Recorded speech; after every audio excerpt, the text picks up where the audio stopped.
All right, so to give you an idea of everyone that's here, I'm going to ask a couple questions. So go ahead and use the chat box and enter or answer.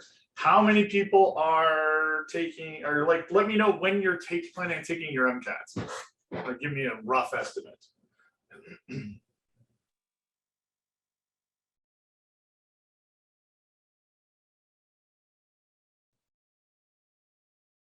So we've got a lot of 2022s and 2023s. We've seen one 2024 so far. So most of you are taking it within a year to 2 years. Some are between sophomore and junior year. That's really early. That you might want to consider pushing it back a little bit from there. I mean, will you have all your prereqs? Will you have the time to get studied up in one summer? So that I would actually suggest to do a little bit of thinking about, make sure you've got the time and all that to be doing that. Sounds like you're trying to do a straight through, but take the test between your sophomore and junior year. So just be wary of that. You don't want to rush this thing. This is a beefy exam, and you want to make sure you're giving it enough time. So you might consider, say, that January of your junior year, potentially. But anyway, so today, my name is Doug McLemore. I am going to be talking to you guys about the MCAT, a little bit about some of the strategies of how to take your test. And we'll probably talk a little bit about some of the things that go into the studying of it along the way, but we're primarily focusing on different things that can help you tackle this test we call the MCAT. I am a staff advisor for the HPA. I am the test prep specialist for the HPA. One other question I have for you guys is to give me another feel for it. How many people here are not UC Davis students?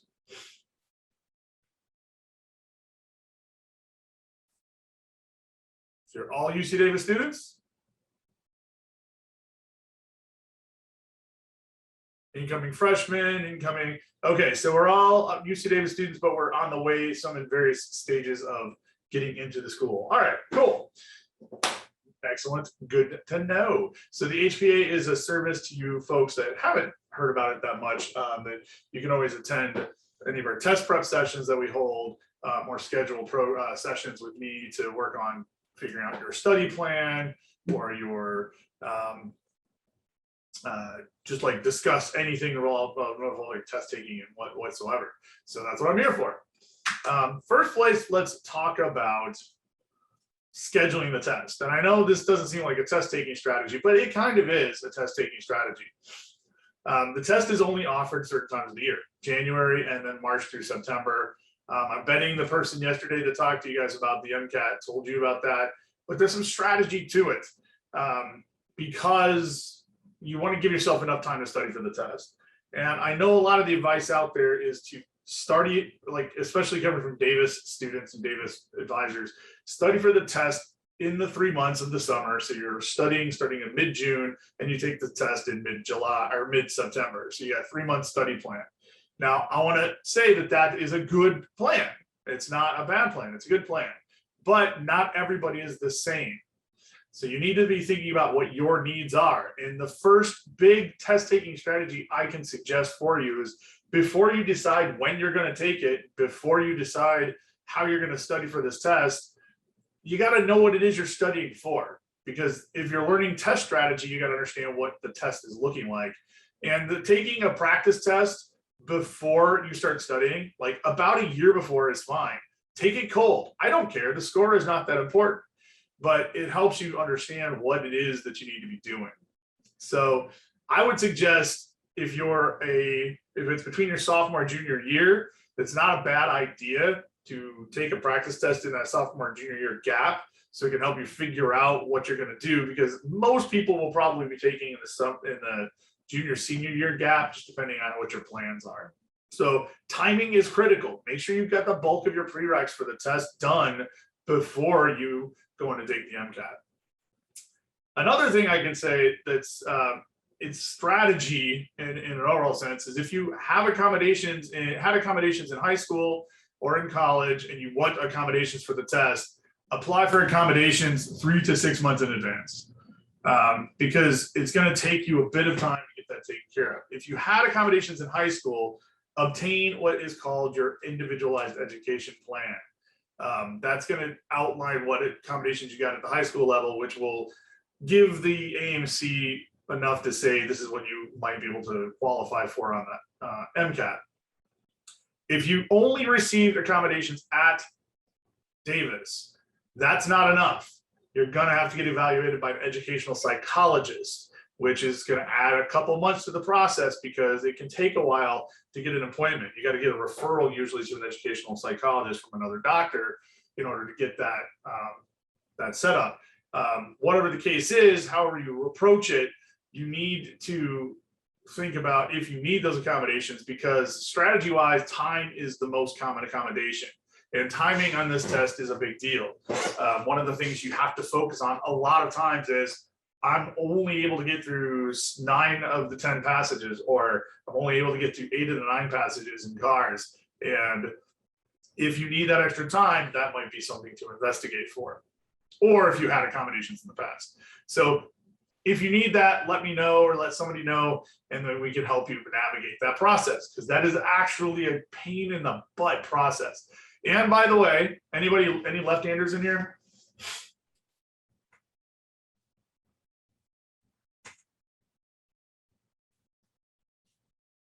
So left-handers, you guys have a funny thing. I'm sure you've learned how to use a right-handed mouse at this point.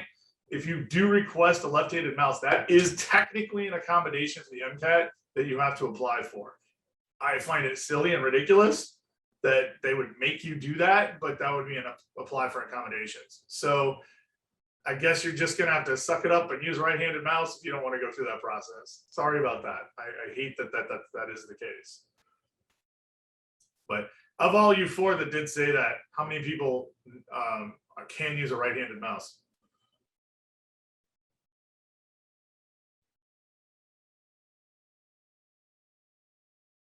Yeah, that's normal. You guys have been trained to not be left-handers your whole life. they say can't do it. There is some strategy. It looks like there's a question.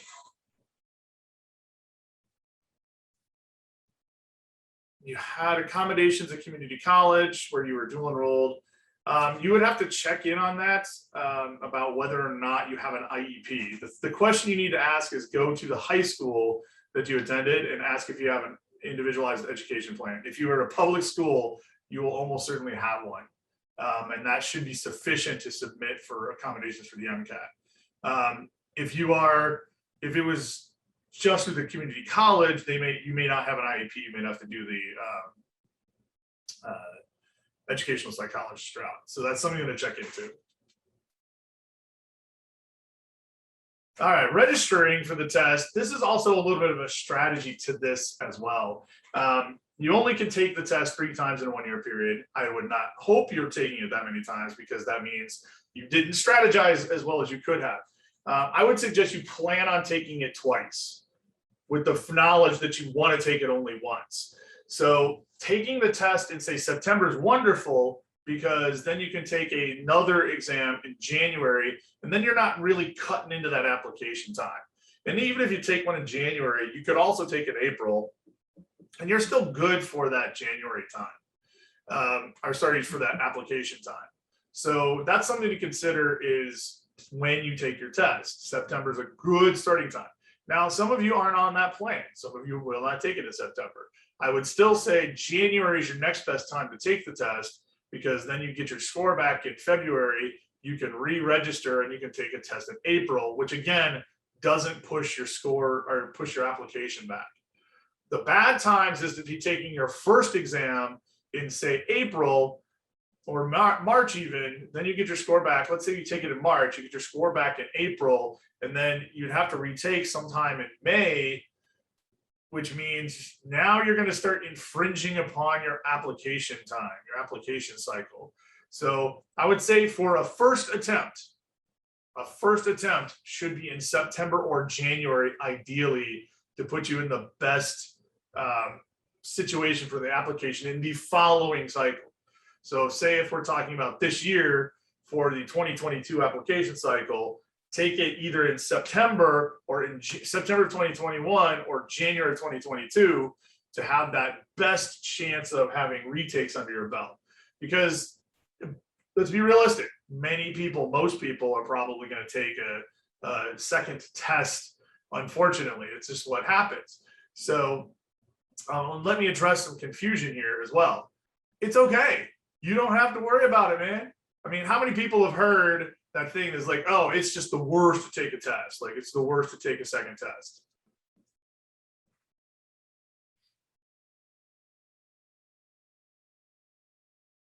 They'll consider you a bad candidate if you take a second test. Have you heard that thought?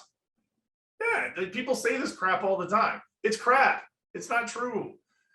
Yeah, if you retake and you get a much, much lower score, okay, that's a problem. So you get a 506 and you want to retake and get it up to a 508. Go ahead and retake it, guys. It's okay. You can retake the exam. It's not going to hit you. They're not going to go like, oh, God, they took the exam twice. No, not going to consider you. They're going to go, oh, this person had a 506 and then they got a new test score and it's a 509. Pretty good. They were able to figure out what the problem was and move that score up. The problem is getting a 506 and then say the next test you get a 499. Okay, that's a problem. You shouldn't let that happen. But overall, it's not going to hit you or harm you in any way to take the test a second or even a third time for that matter. So don't worry. I'll just say this now. Stop reading the Mcat Reddit. There's a lot of bad advice on the Mcat Reddit and people talking out of both sides of their mouth. So just saying that Mcat Reddit's a very toxic place. Now, looking at the whole test, the overall view of the test, we have all these different segments and timings and things like that. And there's also some overall test strategy that we can have. So the first thing is this optional tutorial. Should I use this optional tutorial at the beginning of my test? Considering I've already done the test as practice tests many, many, many times. Do I need the optional tutorial?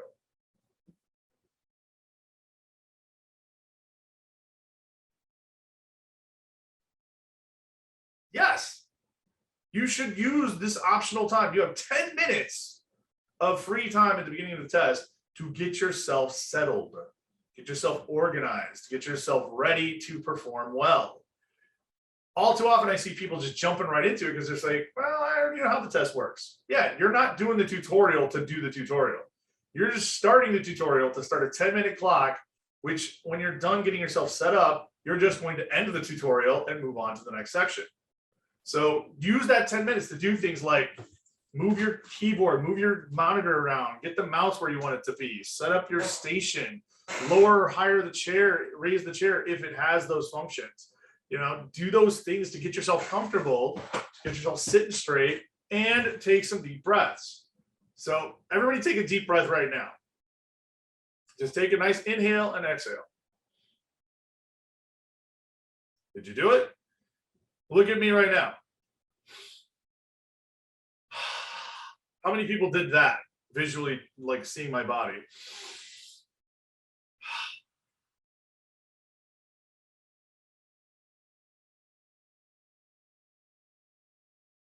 All right, you just stressed yourself out. That is the worst thing to do for a deep breath because you use your intercostal muscles to help expand your chest cavity, which that doesn't expand your chest cavity. It actually shrinks your chest cavity. So when you're inhaling, you're bringing air in, but not as much as you would have otherwise. So stop bringing your shoulders up to do a deep breath. That actually causes more stress and anxiety than it solves. What you should do is you should be able to do a deep breath and not see your shoulders move at all.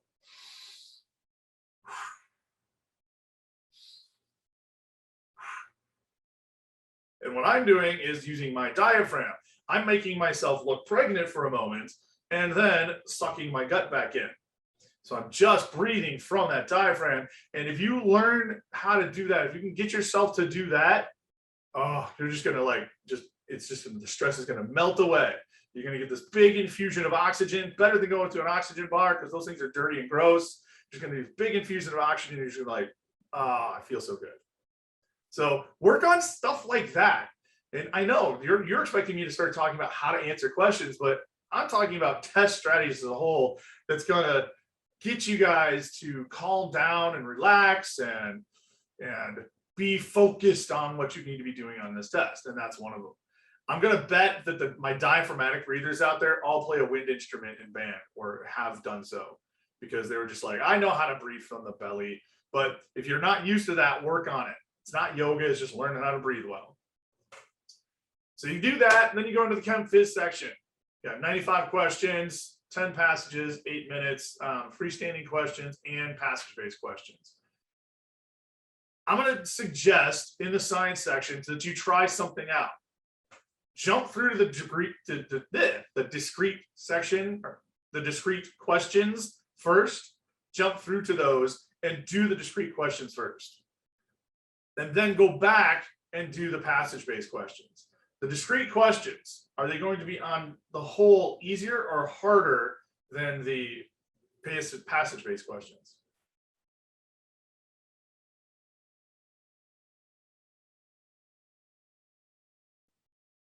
You have discrete questions not associated with passage, and you've got passage-based questions associated with passage. Which ones are probably going to be easier? What do you guys think?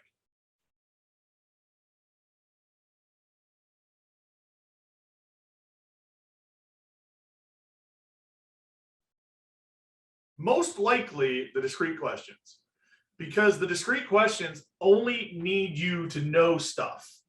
They don't need you to read a passage. They don't need you to look for a figure. They don't need you to look at a complex structure. None of that stuff's necessary, so you're more likely to be able to get it in a more easy fashion. And what that does is it develops some momentum. You start to feel more confident because, oh, I can tackle these questions. And once you build a little bit of confidence, that's going to keep you going for the rest of the section. A discrete question is a question that is not associated with the passage. Each of the science sections has 4 sets of them, and there are like 3 or 4 questions that are just separate. And it even says on the left side where the passage would normally be, there is no passage associated with these questions. So you're going to have a few sets of those. Just go through, jump through them first, and do those right away. Build that confidence going into there. So it'll feel good. And when you do that, that's awesome. Like, it's all about making yourself feel good, right?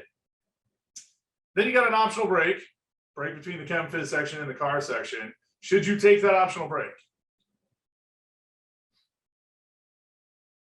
What is the single most important thing you can do during said optional break?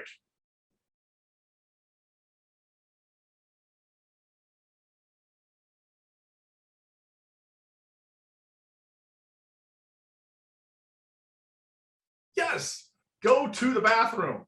I wouldn't drink a whole lot of water while you're taking this test, just because the whole thing is to avoid the bathroom in the first place. We don't want to have to be sitting there in the middle of the car section going like, oh gosh, oh gosh, oh gosh, I really have to go. Because while you could get up in the middle of the car section, the clock won't stop. So you don't want to have to stop the clock to relieve yourself. Go to the bathroom. It's like what your parents said when you were kids driving down the road. You should have thought about that before we left home. And that's really what you want to do there, is in that break, go to the bathroom, take care of that, get your blood pumping, walk around. Don't just sit there staring at your hands or something like that. Do more breathing, calm yourself down. I do like what I call my sort of brain dead moments. I'll just like, just stare at the wall for 5 minutes, or look at a dumb poster that I see in the wall in the testing center. Just read the fine print, because it takes my mind off the test. It takes me out of the stressful moments. Anything to take the stressful moment and away, and to keep cars going normal. So go to the bathroom, even if you don't have to. And I know sometimes people fear like, oh, the bathroom line is so long, I'm not going to be able to make it back in time. It's okay. Things are not going to go south because it took you like 2 extra minutes to go to the bathroom. The test won't retime, or it has sort of like, you get 10 minutes and then it gets like a couple minutes of leeway before it begins to start all over again. So it's all right. You got time. You got yourself some time. Then you got cars. Cars is that wonderful section, reading comprehension. Pacing here is what's important. And I would suggest that you consider one car's passage an unattainable passage. As you're going through, don't just like scan through all the passages, but as you're going, if you see a passage that's on the worst topic, like, you know, maybe it's the history of art and you just absolutely hate the history of art. And you see that the paragraphs are like, there's like 2 paragraphs, each of which is humongous. And all the questions are looking really scary. Call that your I'm not going to do it passage. Guess an answer on all the answers, and then skip it and come back to it at the end if you have time. Did you know that if you do 8 of 9 passages at high accuracy in the car section, you can still pull a 128 on the section? A 128 on all 4 sections is a 5.0 or 5.12 overall. So that's no slouch. You can skip a whole freaking passage and still score a 5.12. You only need to do solid B- work on this test to get a 5.12, because you only need about 80% of the questions right. That's it. Then you got your mid-exam break. You definitely want to take this one. And what's your single most important activity in the mid-exam break besides going to the bathroom? Eat. And I don't want to call it lunch, but I want to call it snacking more than lunching. Eat some food. And there's better things to eat and there's worse things to eat. Is a Red Bull good? No, because it's anything like Red Bull, energy drinks, coffee, all that stuff. It's just going to make you have that slump in the middle of Biobiochem where you're going to feel like you want to fall asleep. Those energy drinks are bad news, man. They just give you that big rush and then they crash. What 2 macronutrients should you be focused on in this snack? Protein and not simple carbs, but complex carbs. Because simple carbs also lead to that sort of slump, that like food coma. There we go. It leads to that food coma in that next section. So proteins and complex carbs, because they're slow to digest, which means you'll have energy throughout the rest of the section because it's going to be coming into your system slowly and over a span of time. So here's a surprisingly easy thing you can have as a snack. If you're not allergic to peanuts, good old raisins and peanuts. We used to call it gorp when it was like camping food. Raisins, peanuts mixed together in a little snack bag, and there you go. Pop some of that, eat some of that. You got some complex carbs, you got some protein, and there you go. Be wary of protein bars, or what are those things called? Energy bars, because they might have a lot of protein in them, but there's a lot of sugar in that stuff too. So be mindful of those fancy bars. Yeah, trail mix. It's really like stuff like trail mix. There's a reason why you have things like that on trail mix, because it gives you the protein, it gives you the complex carbs that you're looking for. Similar complex carb, you're looking for things that are not a lot of glucose and fructose, things that have to be broken down a bit more. So not starch, but what's the word I'm looking for? Things that are not starch, like pure starch is terrible because it just goes like right in. But something that's going to take a little bit harder. What's a good answer for that? Anybody help me out here? I'm drawing a blank on something that has complex carbs in it. But the carbs are not in very simple form like starch. I think that's really the key. So the egg sandwich, a good thing to eat, like protein plus carbs. As long as your bread, okay, here's a good example. Wheat bread is going to be harder for your body to digest than white bread.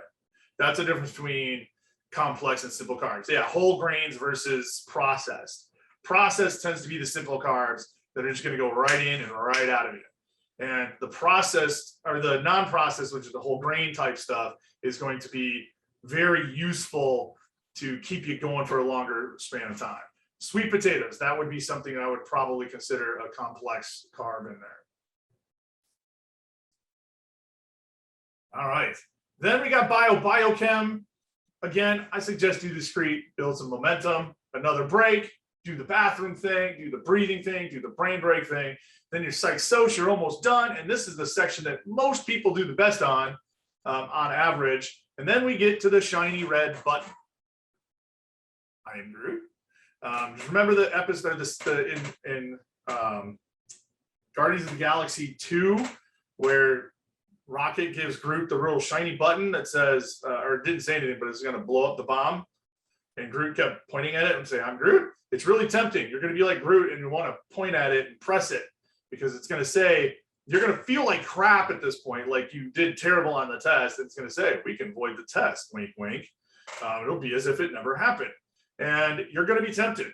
Don't press the shiny red button. Don't press the void question button. You want to count the test, unless there's two reasons why you might hit the void button.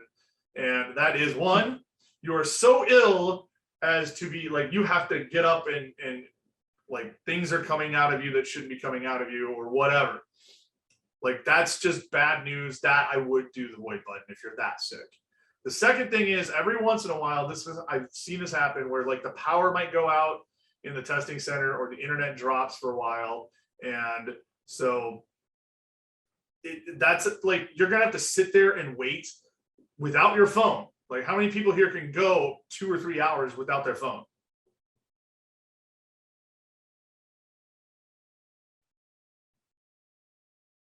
Yep, that's what I thought. Because you can't use your phone even if you're taking a break from the test because it's mandatory. So you're going to be sitting there going stir crazy for like potentially 2-3 hours. That's a good reason to do the void test, because you're going to be in no way in good shape to finish that test. In fact, sometimes I've seen it where you have to go back and begin a section again because none of your data was saved because the power went out at just the wrong time or the internet went out at just the wrong time. Now, it's not common, so I don't think most of you are probably not going to experience this, but just in case, make sure that you're, aware and that's a way out on something like that. If the power goes out for like 2 to 3 hours, that's not what Mcat or AMC would call a testing abnormality. That would be something they would say, nope, we're not going to rescore this. We're not going to cancel the test for you. So that's a good time to use the void question. Satisfaction survey, optional. Should you do the satisfaction survey?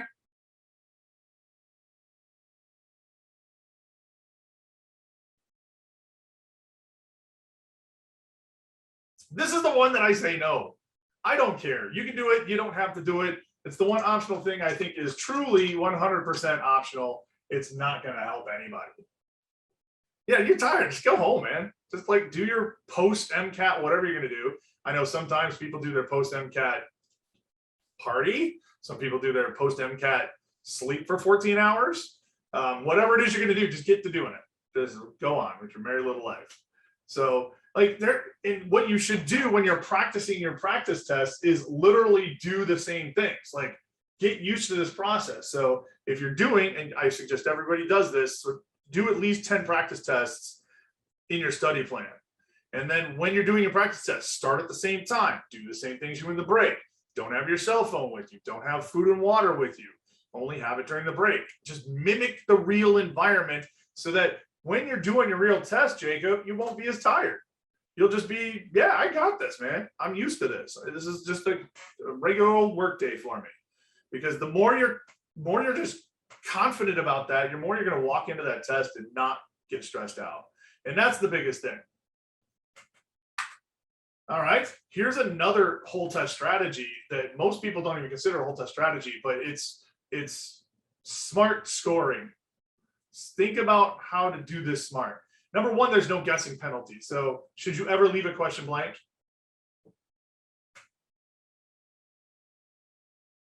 Absolutely not. Guess, do your best guess, or for worst case scenario, you have no clue, pick what I call letter of the day.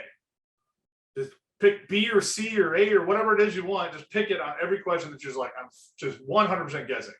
Try to eliminate first and then guess. If you can eliminate 1 or 2, then you've raised your odds at that. Just don't kill yourself. If it's a question you don't understand or don't know how to answer, you're not going to figure it out just staring at it. It's not going to happen. The second thing is when you're setting goals, set smart goals. So let's say your first practice test when you take it cold was a 492. Then I'll ask somebody, what's your target score? And they'll go, I want to get as high as possible. Is that a smart goal to feel empowered? No. That's a very demoralizing goal to get as high as possible because number one, it's unattainable. You can't attain as high as possible because that's as possible. You don't know how to get there. Number two, it's very far away. 492 to 528, which is as high as possible you can get. That's a really far away. And when you take that next practice test and get a 495, is it going to feel like you've made progress? No, because you're still really, really far away. It's so far away. So as you go, set yourself micro goals. Don't try to do this all in one shot. If you're at a 492, make your first goal 495. Okay, I got to that benchmark of 495. If you got a 495, make your next goal a 500. Crossing the 500 is a very important mark. Once you're across 500, DO schools are well within reach. And even some med schools, MD schools. Then your next goal should be 504, because that's the average for DO schools of matriculants anyway, 504.5. It's actually snuck up this past year to 505 almost. So DO schools getting a little more competitive, which I'm not going to say I told you so to other people, but I told them so. I had a feeling that because of the streamlined, what do you call it, residency program, now the fact that DOs and MDs are doing the same residency program, had a feeling that score was going to go up, because I think we're seeing more people divert to DO on purpose rather than on I'm not convinced I'm going to go to MD. So I do have a feeling the DO benchmark is going to be moving closer to a 505. So I would say my benchmark is still a 504. It's going to make me really competitive. Then my next benchmark, 508, because that's sort of the bottom edge of the average for MD school. And then 512, which is the average for MD school, which has actually slipped a little bit compared to last year's. It went down to 511.5 instead of 511.8 last year. So we're seeing some skewing there, but I still think good targets, 500, 504, 508, 512. And then everything beyond that is gravy. I had students in the past where once they got to their target score in their studying, then they didn't care as much about the real test. They went in and they just destroyed it. I had a student once who just wanted to get a 504 because she wanted to go to DO school. That's all she wanted. She got started. She was getting regularly 508s on her practice test. She go on to take her Mcat, got a 520 because she just didn't care. It was like, whatever, I got this. Was so calm, cool, and collected that she just destroyed the test. The 520 is a great score. So and that's the power of just confidence. If you go into the test confident, you're gonna do better. It's the antithesis to test anxiety. Test anxiety, fear versus confidence. They're the opposites. Fear leads to the dark side. Confidence leads to the light side. I love Star Wars. So what sciences are tested? There's a little strategy in here too. So here's what's on the Mcat science-wise. And we'll see that biochemistry, GChem, OChem, physics, biology, psych, and soc are very heavily represented here. I grade out anatomy. I do not feel anatomy is a course that's required for you to have before the Mcat. Physiology, I would say that most of you want to have physio before you take the Mcat. I would say most of you want biochemistry, general chemistry, organic chemistry, physics, physiology. Those are like the basics. The ones I think you could do without before the Mcat, if you had to make a choice, is micro, genetics, cell bio, psych and soc. You can study up psych and soc self-prepping just fine. There's not going to be any real need to kill yourself to get those classes done if you haven't already done them. The same with genetics, micro, and cell bio.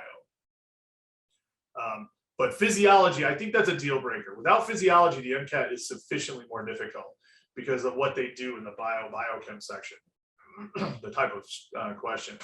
So study smart. Get those classes done before you start studying to make your studying and test taking skills more effective. And then for math, you got to know how to not use a calculator. You do not get a calculator on the Mcat. You will get very minimal number of math questions, about 8 to 10 math questions overall, but you'll have to know things like sine, cosine, tangent of basic angles, 0, 30, 45, 60, 90.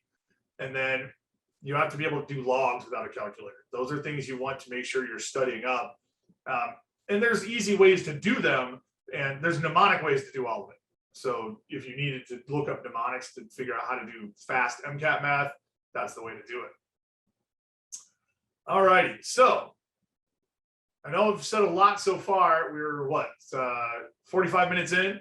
This is a good time to take a short break and open it up to questions, because that's the whole test stuff. Then I'm going to get into a little bit of question-based strategies. And in between that, while you guys are doing questions, I'm going to do a drawing because I don't know if you knew it, but we're giving away for 2 of you some scholarships, half scholarships to Princeton Review MCAT course.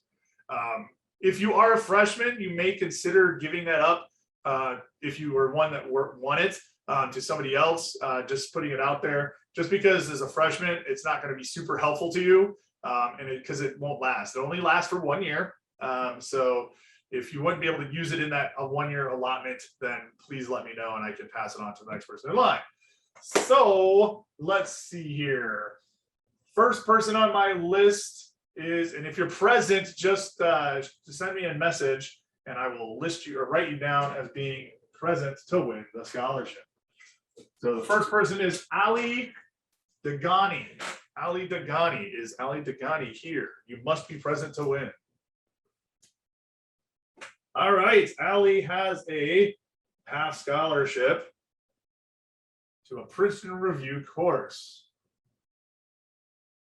And these names were previously drawn by Karen Draper, who sent me the list to draw for, to read off to get the winners. The second and last winner of a half scholarship to Princeton Review, donated by Princeton Review, by the way, they're a sponsor of our program. Mary Angela Nava. Mary Angela Nava. Give me a shout out in the chat box if you are here.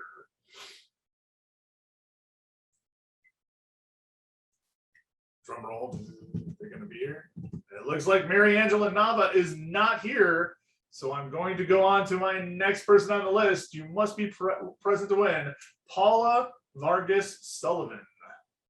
Paula Vargas Sullivan. Everybody's on the edge of their seat right now.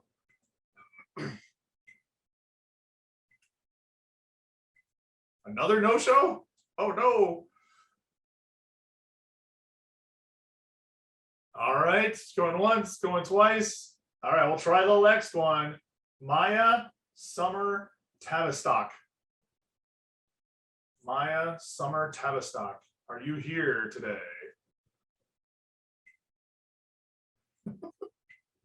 Oh my goodness. All right, going on to the next one. Ravneet Rajasanzi. Ravneet Rajasanzi.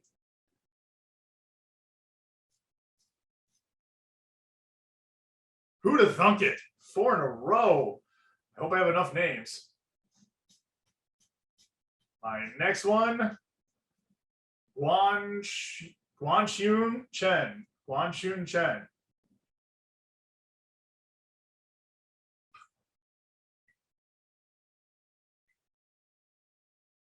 I think everybody's like biting their nails now. Who's the next one? Who's the next winner? All right, that didn't work. Let's try our next one. Renee Nichols. Renee Nichols.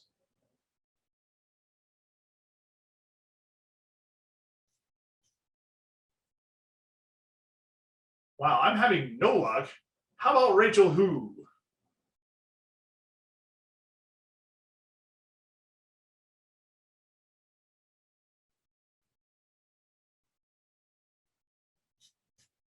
All right, since that is the end of my list of names, let's see. I'm going to ask a question, and the first person to answer it in the chat box, I will take misspellings. We'll get the scholarship. Does that sound fair?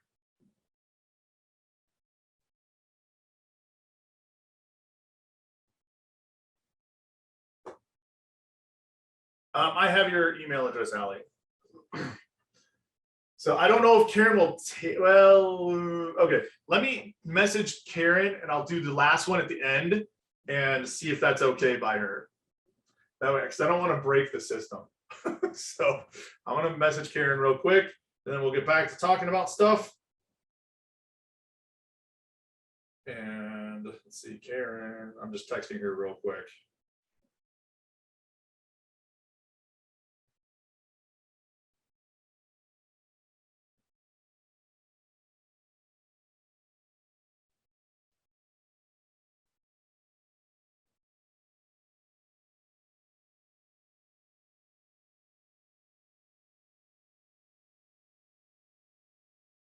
All right, so we'll revisit that at the end of the session and see if we can get a second winner, and we'll go on from there. Sorry about that, guys. I thought 8 people was enough to find 2 people that are going to be present, but apparently not. All righty.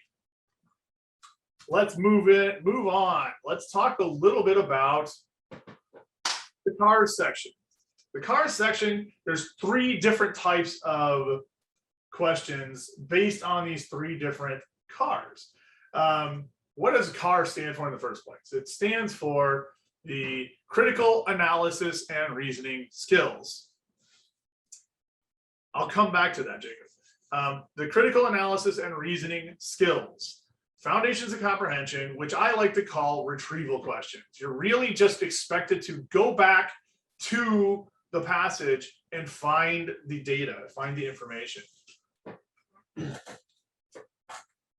So they're the most straightforward questions. Then there's reasoning within the text questions, which are ones that are going to require you to get something from the passage and then use some interpretation. So like going the next logical step from what it is. And so then you're actually going to be doing a little bit more with the passage. It's going to require you to understand a little bit more what's going on. Then there's reasoning beyond the text. Reasoning beyond the text questions will give you brand new information from outside the passage, and you have to use the passage to interpret that brand new information. So these are the 3 cars, and the cars are the ones that are the 3 different question types align very well with the cars alignment, I suppose. These are the standards they're testing. So when it comes to answering cars questions, this is the most straightforward kind. Number 1, common thread. Information in the passage, according to the passage. It can be inferred from the passage. What do you see as common things between all of those question stems?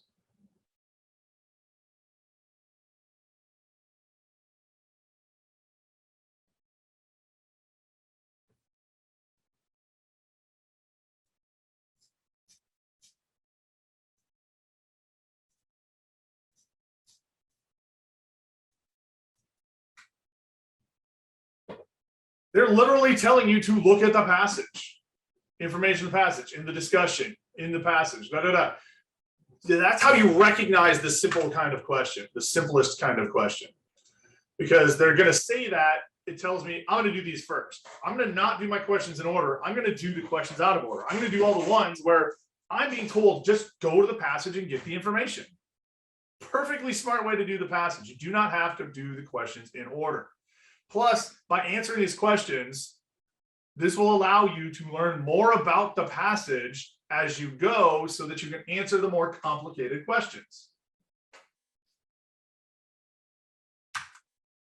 So these are the key phrases that you want to recognize. Here's a bunch of different ways that it is said. Passage implies that it can be inferred in the discussion according to the passage.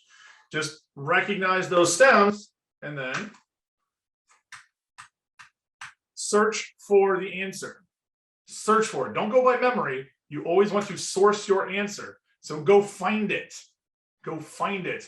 And what I would do is look for words that are in the question stem or in the answers, and it's be like unique spellings or words that are uncommon that you don't see a lot of places, or people, places, things that stand out, quotations, line references they give you. These are all things. So can I flag questions while taking an exam to go back to them? Yes, I can use the highlight tool to do this. So you can either do it with the mouse or you can do it with the shortcut Alt-H for highlight. You highlight the word with your mouse and then Alt-H it. So you can use those tools to help find these keywords. But whatever you do, go back to the passage to find the answer. Do not rely on your stress-laden memory, because stress causes you to miss little weird stuff that's going on in the questions. So take your time, source your answer.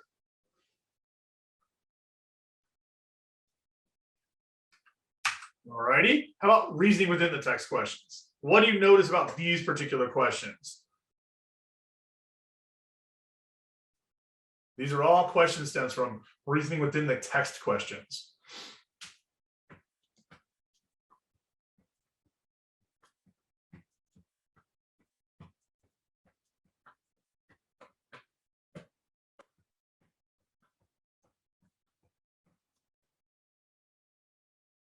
Yeah, I don't know if these are necessarily claims. They're actually asking about claims, but they're not the claims themselves in the questions. But it's using words like the author suggests, or what are the assumptions? What's the author trying to convey? These are structural questions, the why and the how the author is making their points. The how and the why the author is making their points. So you need to understand that they're also testing a little bit about how people write. So these are the questions that are going to understand why the author wrote the passage or how the author wrote the passage. So I would do these second. I would go back and do these kinds of questions second. You'll notice author's argument, central theme, main point, assumptions, author believes, what's the function or structure. And these are all what you want to do. These all require you to identify the purpose, the main point, and the tone. And what is the difference between purpose and main point? What is the difference between purpose and main point?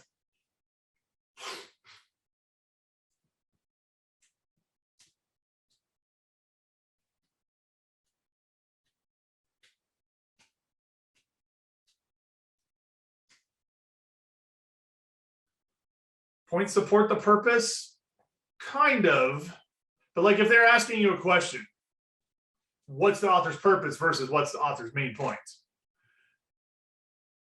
So the purpose is why the author wrote the article. What's the job of the article? So it could be something like this was just to convey information, or this was to convince somebody of something. Like think about the types of essays you wrote in comp class.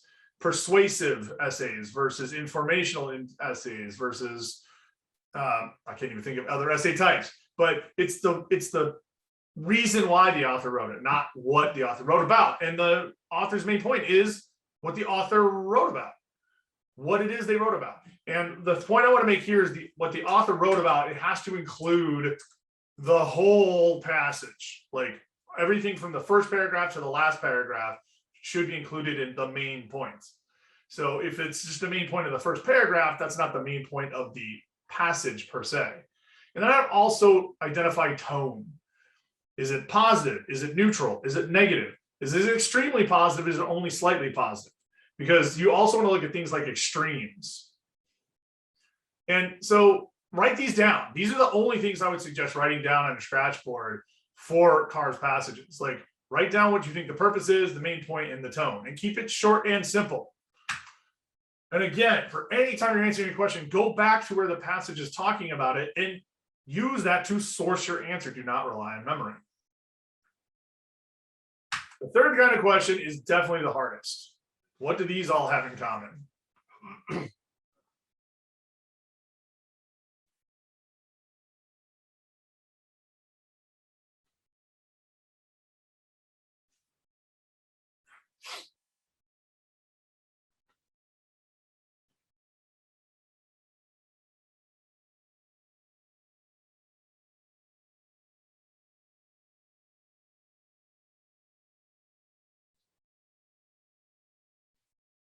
They're bringing in outside info. They're new information questions.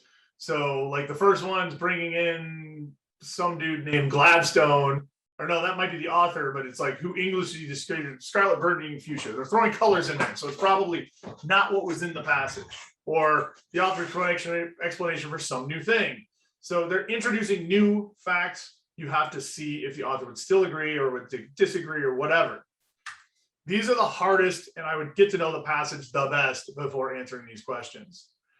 Finish out all the other questions, and there's usually 2 or 3 of these in any given passage, sometimes only 1 or 2, and then tackle these things. Strengthen, weaken goes into this. Assume, suppose, would predict, agree, disagree, what represents. That would be like they're bringing an analogy into it, which is a new piece of information.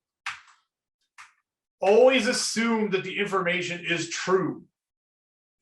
Always assume the information is true. Don't discredit it because it's maybe a silly thing. They sometimes introduce really silly statements in these questions, but you have to assume it is true. With the questions that are like agree, disagree, strengthen, weaken, don't address the judgment. Address the facts that are in the question and the facts only. Don't go after disagree, agree, and strengthen, weaken. It can be very tempting to do that, but it does not help you answer questions. And then look for logical fallacies in the answers. Like they might be doing like an oversweeping argument in the answer, or they might use a red herring that's like pulling from other information, all kinds of logical fallacies in there. But for the last time, always source your answer. Go back to the passage and find out the relevant information to include in there. So you want to make sure to don't trust your memory. Your memory sucks. And then the last thing I want to say is always use the process of elimination. The process of elimination is super important to CAR section because of this reason. How many folks here have had a relationship in their life, doesn't matter what kind of relationship it was, where you knew it was a bad relationship for you, but yet you kept making arguments to yourself that I can make it work. I can make this answer or this person work, or this animal work, or this relationship with food work, or whatever it is. I can make it work. You fall in love with it, and you will argue till the day you die that there's nothing wrong. It's the same as with answer choices, right? You fall in love with an answer choice, and you're looking at that answer choice, and you're going like, there's something wrong with it, but I really like it. And you just get stuck on it. You're like, oh my goodness, I gotta stick with this answer. Oh, you gotta let go, man. So the easier way to do it is don't pick answers. Don't pick them. Eliminate bad answer choices. Here's what I use. I've come up with 6 elimination tactics. Like, this is an opposing fact. It disagrees something that's in the passage. This is a recycled keyword. They're picking a keyword from somewhere else in the passage and putting this in the answer. This is a legal comparison. They've answered something. They're comparing something that was never compared in the passage, et cetera, et cetera. Extreme language mismatch, where they use extreme language in one place, but not the other. Out of bounds. It was never there. They made up something new in the answer. And then fallacious logic. Which one has the logical fallacy? These are all just tactics to say, I don't like any of these answers, and therefore I'm going to think all of them are bad.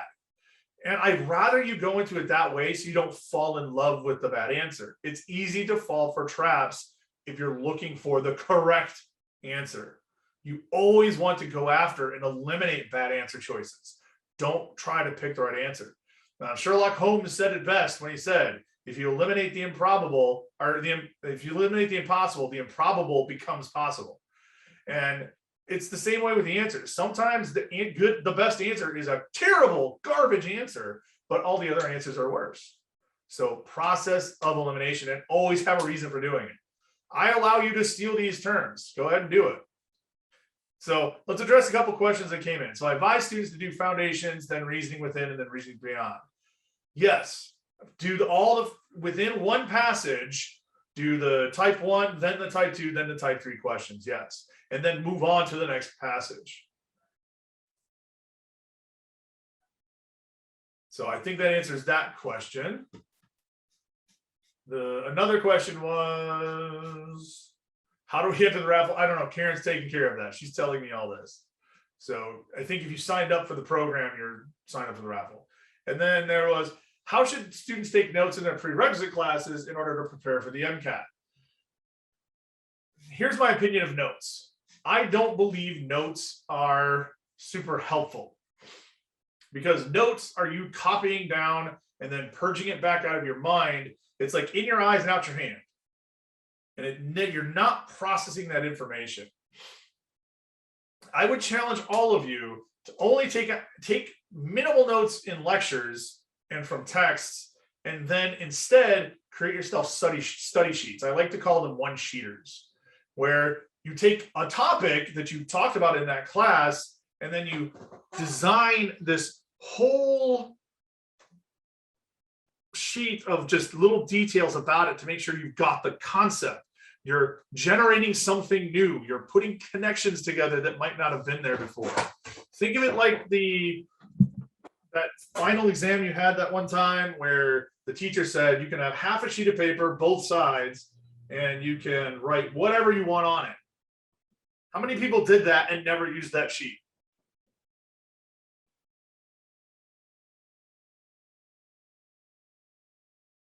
You know why? Is because you put so much effort into creating this summary sheet that you magically started to learn stuff. Like it's stuck in your head, and you might have found some new connections. And that, by like hands down, that is a far more effective way of studying than just simply taking notes and then reading notes and then taking notes and then reading notes. Try to do something active. Note taking is what you would be considered passive note take or passive study technique. Active notes is like creating something new from it. So listen in class, jot down things you think you're going to miss, and then maybe you can use the recording or something like that, because everybody's recording lectures nowadays. And then you can synthesize yourself a study sheet instead of just copy, and you miss stuff. Like I'm betting you probably have seen a test question where the teacher said it explicitly in class, but you were so busy trying to copy down everything, you missed what the teacher emphasized that it was going to be on the test. Has anybody done that? You realize that you've probably done that? It's very common. The teachers will always stress it too. Like they always have, watch for the teacher inflection. They'll always go like, hey, by the way, this is going to be on the test. They don't say that, but they give you a little bit of wink in their voice the way they do it. Or they get really passionate about talking about it and stuff like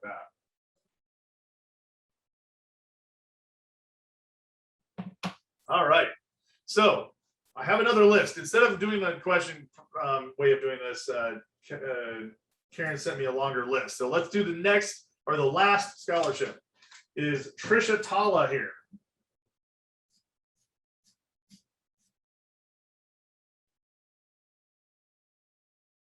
That's a no. Is Catherine Grace Kadeshian here?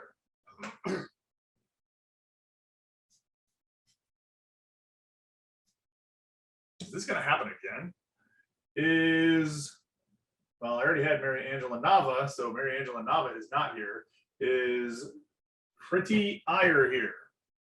I hope I'm pronouncing that one correctly. Marlon Reyes.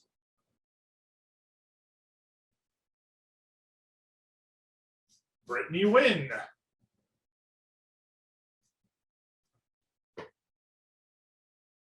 Gerline Kaur Binoal. I'm pretty sure I butchered that name. I'm sorry. Well, they're not here, so that's okay. Carson Cable. Wow, that's crazy.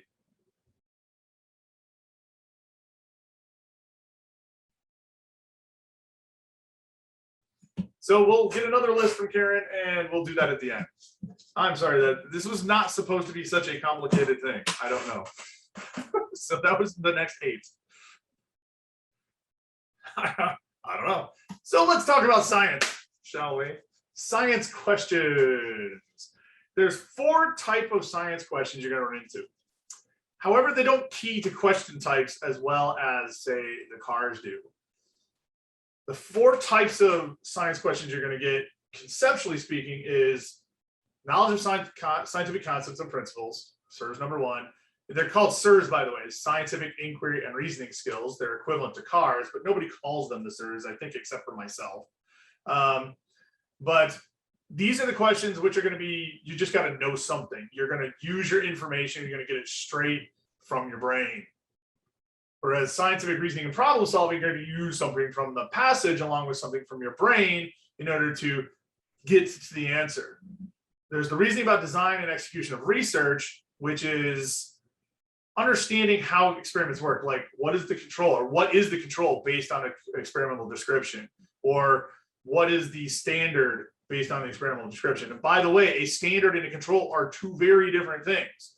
The one psych class I think actually can help before the MCAT is Psych 41. Psych 41 goes into really good detail about reasoning about design and execution of research. So if you have the opportunity to take Psych 41 before the MCAT, I would suggest you do it. And then the last kind, database and statistical reasoning, these are looking at figures and tables and knowing how to use them. So what is funny is there's not like a characteristic question type that goes with each as much as there was with the cards. But we see a whole slew of other kinds of questions work into the science section. For example, you'll see a lot of these. Least, not, or except. They always put the least, not, except in capital letters. So I would suggest you strike out that word and then answer this as if it was a true and false question. So which type of molecule is likely to be found in a eukaryotic cell membrane? So A, true or false?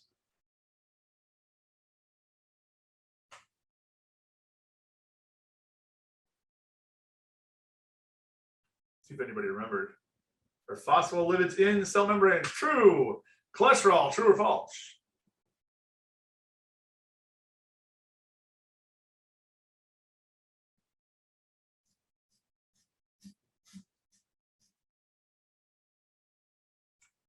True. Glycoprotein, true or false? True. Peptidoglycan, true or false? I'm not going to find that in the eukaryote. And then true, I'm going to pick the false answer, not the true answer. The reason I do it this way is because if I just go into this and I don't catch the least, not, except, I've got to force myself to catch it. That's the problem. Because if I miss it, I'm going to look at phospholipid and go, oh yeah, that's an eukaryotic cell membrane. Therefore, it's the correct answer. The correct answer for these types of questions is usually later, not earlier. It's usually not A or B, it's usually C or D. So watch for patterns like this. Here's another kind of question I call ballparking. Acetic acid has a pK of 4.8. What is the pH of a 0.1 molar solution of sodium acetate? So a lot of times I see people get all scared of these questions because they're going like, oh, I have to do math. There's zero math to do on this question. Zero. I'm being asked, what is the pH of a 0.1 molar solution of an acid or a base here?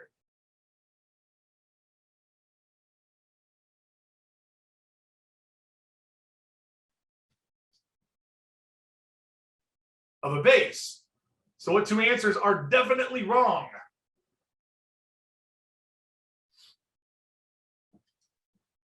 A and B are wrong. I can immediately eliminate those things without knowing anything else other than from the question it's asking me the pH of a base.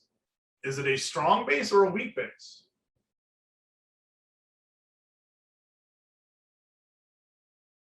It's a weak base. Strong bases are like hydroxides. This is a weak base. What's the answer to this question?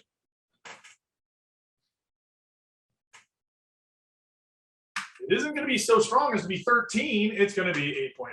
Boom. Just because there's numbers as answers does not mean you have to do math. It can be oftentimes eliminated down, if not to the only correct answer, at least to two answers using conceptual science, conceptual chemistry, or physics, or biology. Don't get afraid of math. Don't be afraid of math.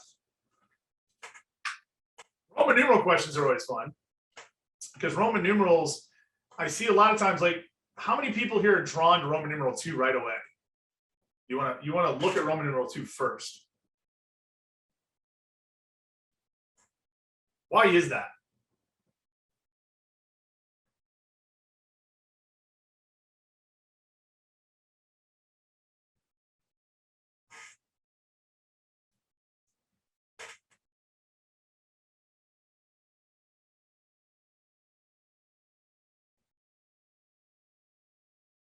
Why do people get drawn to that Roman numeral?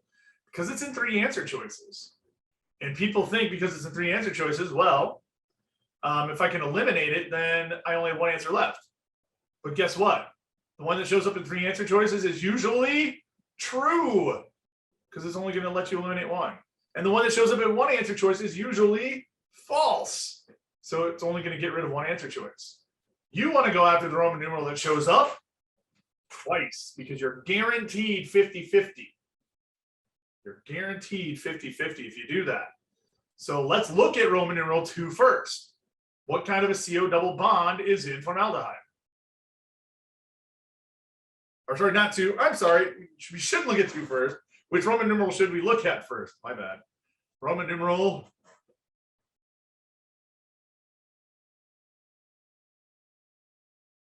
3 or 1. Either one of those would be fine, 3 or 1, because they both show up twice. I'm going to start with 1 because that's just the way I set up the slides. What kind of a CO bond is in carbon monoxide? Single, double, or triple?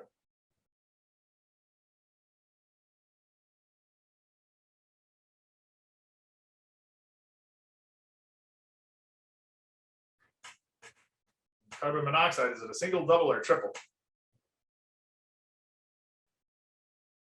It's triple bond. In carbon dioxide, what is it?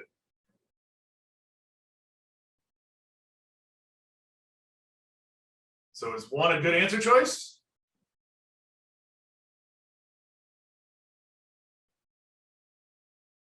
So that one's out, which means I can eliminate A and D, which means looking at 2 would have been totally useless because 2 we now know is definitely true. I'm not going to address it at all. See, the other magic thing about doing it this way, you'll probably only have to look at 2 of the Roman numerals, not all 3. Super. Save a little bit of time there. Carbonate. Does anybody remember anything funky about carbonate?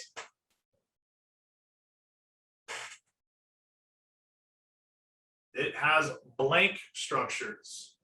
It has blank structures, or it is blankuated.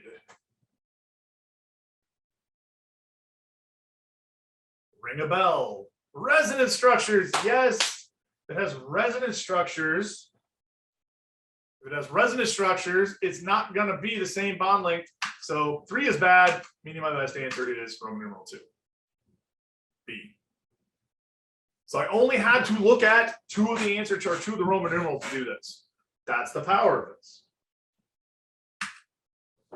This is probably the most common structure of the questions in the science sections, and this is the 2x2. They do this like unimodal top down, unimodal bottom down, multimodal top down, multimodal bottom down. I shouldn't attack the answers all in one time though. I should attack the answers half of it at a time. Because if the answer is half wrong, it is. If the answer is half wrong, it is wrong. It doesn't have to, there's no such thing as partly wrong, and like it's not like mostly dead and partly alive. In the Mcat, it's if you're partly dead, you're all dead. So don't have fun storming the castle. So we got to look at unimodal versus multimodal, and we got to look at top down versus bottom down. Uni versus multimodal. We're looking at a picture, looking for Waldo. What sense are we using? Are we using one sense or more than one sense to find Waldo?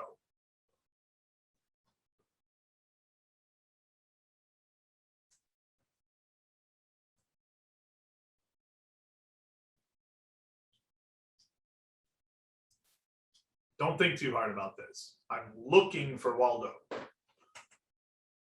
I don't smell him. I don't hear him. Yeah, one sense. I'm looking for him. I'm using vision. This is unimodal stimuli. So I can get rid of C and D because multimodal just isn't going to work. And are we looking top down or bottom up? Are we starting with Waldo and figuring out where he's at? Or are we starting with the community and looking where's Waldo?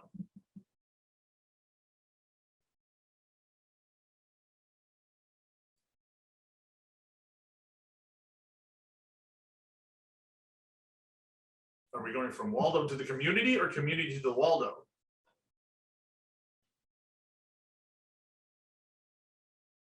We're going from the community of people down to Waldo. So is this top down or bottom up processing?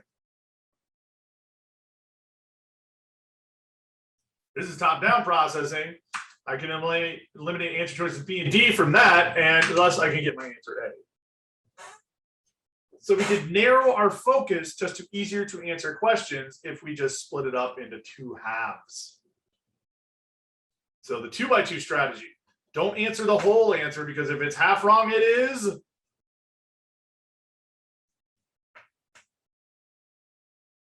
It's just wrong. It's all wrong. Yeah. Trend questions. Oops. Trend questions, you won't see these very much, but it's just another example of how if you're looking for it, you can find patterns anywhere. Usually in trend questions, the answer is going to be in the pair of opposite answers. So which answers are opposites of each other?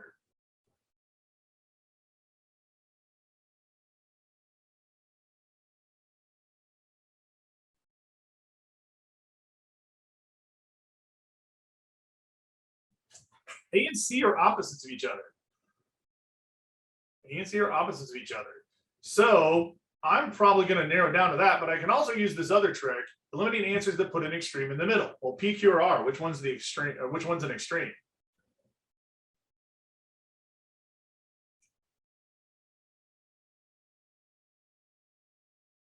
P and Q. R is not an extreme. P and Q are extreme, but R is the one that should be in the middle because of how it's ranked. So notice, by the way, that we find the exact same result, that neither B nor D has R in the middle. So there we go. Then our job is to figure out, like, number one, pay attention to the greater than and less than symbols, because that's what people screw up. And we just got to find a relationship. So it's saying in the question, current is directly proportional to the energy, or sorry, assuming the current is due only to movement of electrons. So current gives us moving electrons. So I increase the current, I get more electrons. The ionizing power is proportional to its energy. So more electrons, it's got higher energy. And energy is related to wavelength by being inversely related. So thus, current is inversely related to wavelength. So which one's going to be my highest wavelength? 1.5 amps or the 1 amp?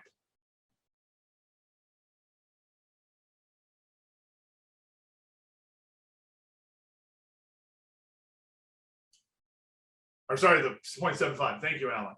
The 0.75 amp is going to be my shortest or longest wavelength, because the lower the current, the higher the wavelength, because we found that relationship, which means what answer is correct?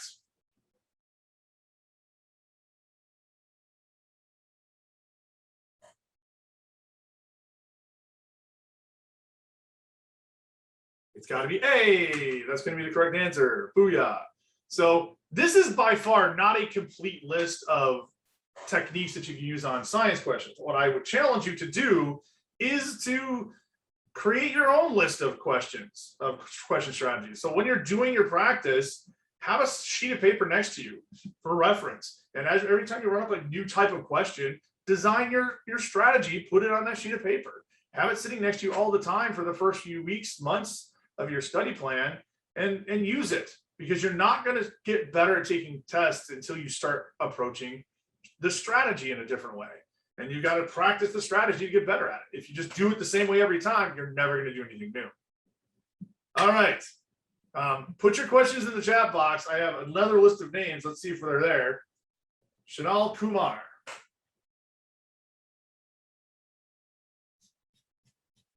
Angelina Tran. This is crazy. Christine Nguyen. Melian 2. Oh Lord, this is the last time I'm trying this. Teresa Nguyen.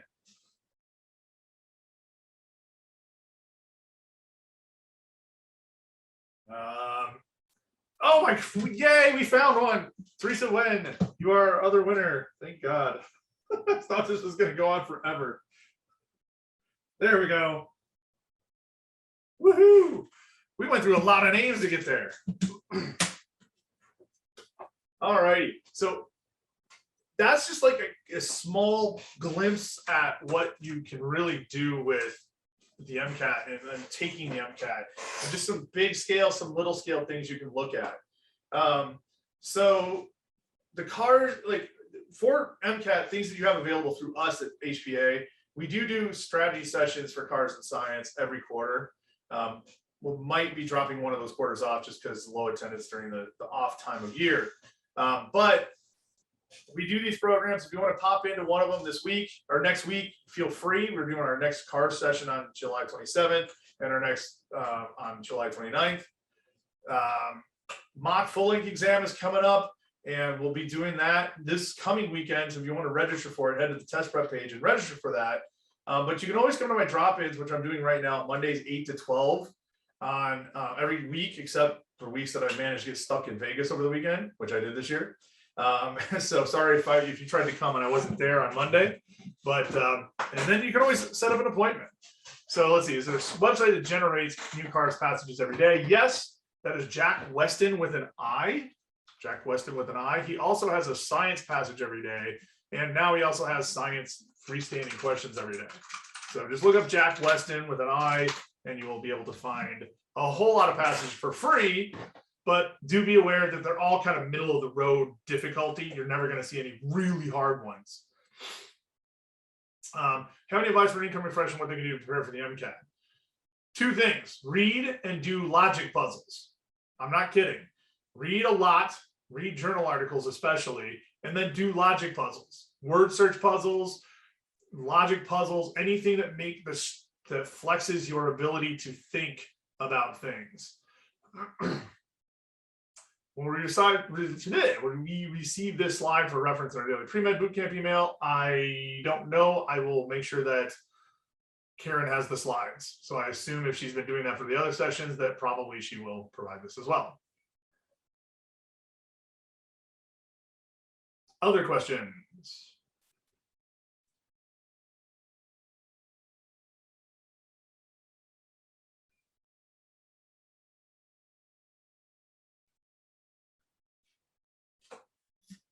Seems like we're running a little bit lower on questions right now. So, well, thank you guys for coming today. Hopefully you learned a little bit about what you can do to prepare for your MCAT and study for your MCAT and take the tests and all that stuff. So there you go. The test prep page that I have here, hpa.ucdavis.edu/test prep, is where you can sign up for that mock exam. The recording, I assume the recordings are going to go somewhere. Again, that's on Karen, so I'll let her address that particular question. So I think they will. I mean, she asked us to record all these, so probably on our YouTube page is what I'm guessing. Do I recommend purchasing a course for studying for the MCAT?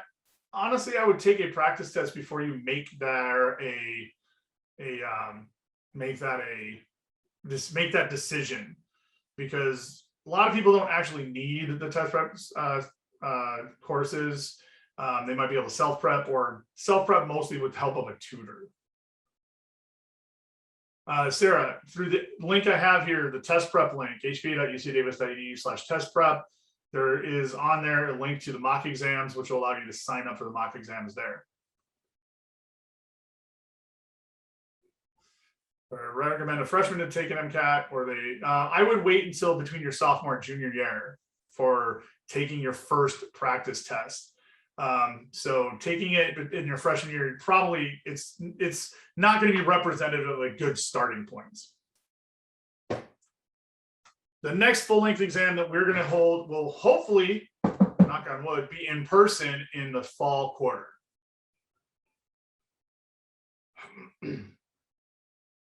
Summer med school. So you're taking in applying in 2023. I would take it if you can. Ideal time would be September 2022 if you're applying in summer 2023.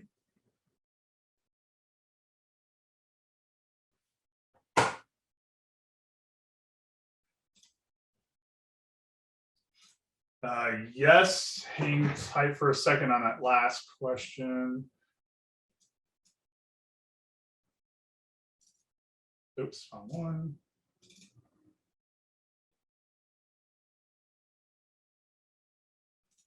And Google Drive is taking forever. HPA is going to email you guys and give you the scholarships.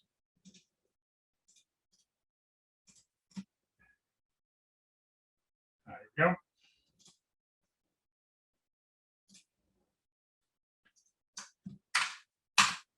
Here's a link. Oops, that was not what I meant to do.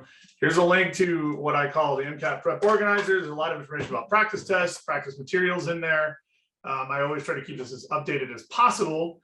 I do not recommend any particular books for self-studying. No, I think it's really personal preference, because each set of books sort of is particular to a particular reader's style. So, but I would suggest using due diligence and going through all your options and picking the best one for you. And for the person asking me about free practice tests in the MCAT prep planner, there is a link to a lot of different materials, including free practice tests.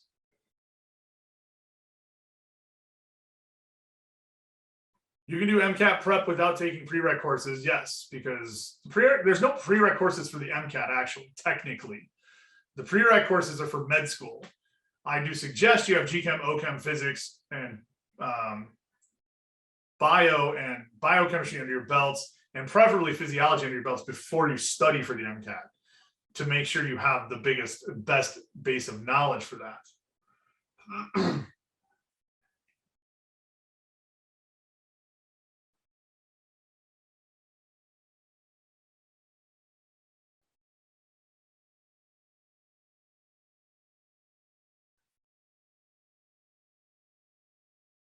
All right, any other questions?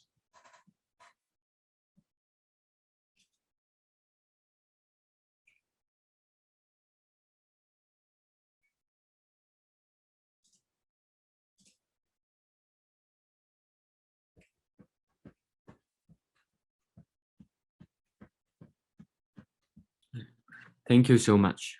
No problem. All right, then I think we'll call it a day, guys. I'll go ahead and end the recording here.